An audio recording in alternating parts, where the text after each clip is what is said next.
La parole est à Monsieur Henri Alfandari.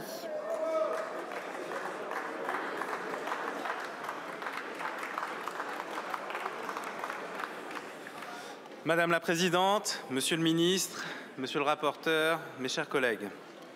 Au nom du groupe Horizon Indépendant, je souhaite ici rappeler que notre pays a plus que jamais besoin d'une stratégie énergétique stable, ambitieuse et résolument tournée vers le long terme. Le texte qui nous est soumis aujourd'hui aurait dû être l'occasion de bâtir un cap, de sortir enfin des revirements permanents au gré des mandats politiques et d'assumer des choix clairs pour le pays.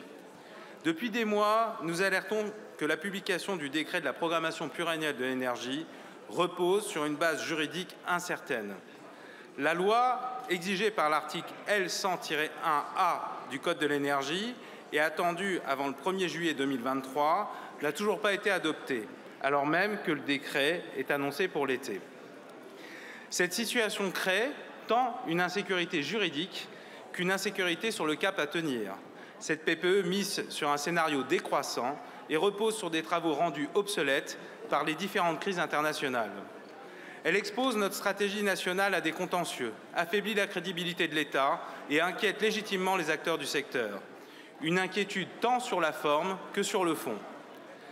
C'est précisément pour apporter une réponse responsable que j'ai porté l'idée, avec mes collègues Horizon, dès le mois de mars, d'instaurer une programmation énergétique à 60 ans.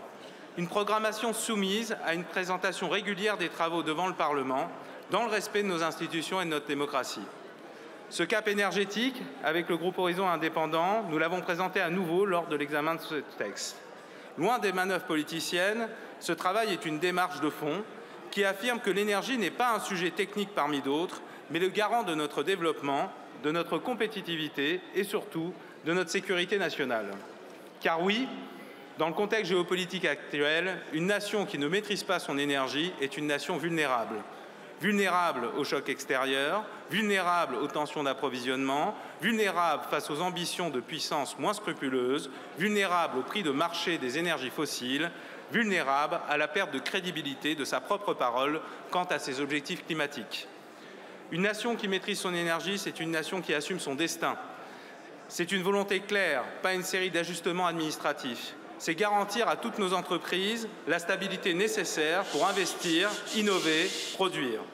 C'est envoyer au monde un signal de puissance, pas une démonstration d'hésitation. Nous ne pouvons pas défendre une stratégie de puissance si nous ne sommes même pas capables de planifier notre énergie. Pour cela, le texte qui nous est présenté aujourd'hui n'est pas à la hauteur. Il a été amendé dans la confusion et détourné de sa vocation initiale. Le résultat est un texte déséquilibré, incohérent et, disons-le, franchement, dangereux pour notre avenir énergétique. Mes chers collègues, nous ne pouvons pas construire notre avenir énergétique dans la précipitation politique. Nous attendons aujourd'hui du gouvernement qui s'attelle à une véritable réflexion de fond, qui programme sa stratégie à l'horizon de la durée de vie des centrales nucléaires, qui assure l'équilibre de notre système électrique, qui cesse d'opposer les énergies renouvelables et décarbonées entre elles, qui assume la neutralité technologique, qui encourage simplement les territoires à aller vers l'autoconsommation et la production d'énergie locale, et ce, dans le respect du travail des élus locaux à travers les zones d'accélération d'énergie renouvelable, qui assume pleinement le discours de Belfort et qui s'assure de tout mettre en œuvre pour développer des usines de traitement de déchets nucléaires, de lancer les réacteurs de 4e génération et d'en préparer les combustibles. Le texte discuté fait tout l'inverse et contient des dispositions que nous jugeons inacceptables. Le moratoire sur les énergies renouvelables ravive de manière contre-productive l'antagonisme entre renouvelables et nucléaire. Cette caricature a conduit à exclure le solaire et l'éolien des énergies décarbonées, ce qui est un non-sens scientifique. La transition énergétique doit être juste pour les Français, qui ne doivent pas avoir leur pouvoir d'achat laminé par des décisions mal calibrées, attractive pour l'investissement industriel, qui a besoin d'une visibilité des prix sur le long terme pour investir et innover, lisible pour les collectivités qui doivent garder la main de la planification territoriale.